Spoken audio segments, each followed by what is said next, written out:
Hello, আসসালামু আলাইকুম। Welcome back to my YouTube channel. আশা করছি আপনারা সবাই অনেক অনেক বেশি ভালো আছেন। তো আমি ডিসাইড করেছি যে এখন আমি আমার ইউটিউব চ্যানেলটাকে কন্টিনিউ করব। সো আজকের ভিডিওটাতে আপনাদের সাথে শেয়ার করব আমার এক্সাম প্রিপারেশন।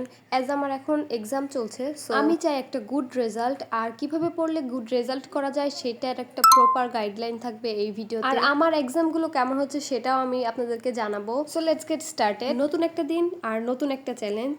একটা বড় পরীক্ষার প্রস্তুতি মানে শুধু বই খুলে বসে থাকা নয়, এর জন্য প্রয়োজন সঠিক মানসিক প্রস্তুতি। সবকিছু গুছিয়ে নিয়ে আজকের টার্গেট কি, অর্থাৎ আমি আজকে কোন চ্যাপ্টার পড়বো, কতটুকু পড়বো, সবকিছু ঠিক করে শুরু করি দিনের প্রথম সেশন।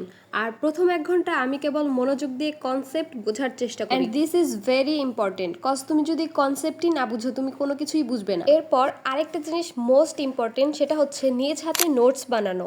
হ্যাঁ, নিজে হাতে নোটস বানানো সবচেয়ে বড় অস্ত্র পরীক্ষায় ভালো করা, কেননা এতে রিভিশন দেওয়াটা খুব সহজ হয়ে যায়। এরপর পড়ায় মনোযোগ নষ্ট করবে এরকম কোনো কিছু আশেপাশে না রাখা, যেমন ফোন। কিন্তু তুমি যদি ফোনটাকে ভালো কাজে ব্যবহার করো, অর্থাৎ পড়ার কাজে ব্যবহার করো, তাহলে শুধুমাত্র পড়ার কাজেই ব্যবহার করবে। এর মাঝে কোনো ফোনে অন্য কিছু দেখা যাবে না। আমিও কিন্তু অনেক সময় ফোনেই পড়ি, এটাও কিন্তু খুব ভালো কাজে দেয়। একটা না অনেকক্ষণ পড়ার পর মস্তিষ্কেও কিন্তু কিছুটা বিশ্রাম চাই, তাই এখন আমি পাওয়ার ব্রেকের সময় এই টাইমটাতে চেষ্টা করি কিছু খাওয়ার, অথবা আমি একটু মাইন্ডটাকে ফ্রেশ করার জন্য খোলা আকাশের নিচে বসে থাকি, ছাদে যাই, একটু ঘোরাঘুরি করি।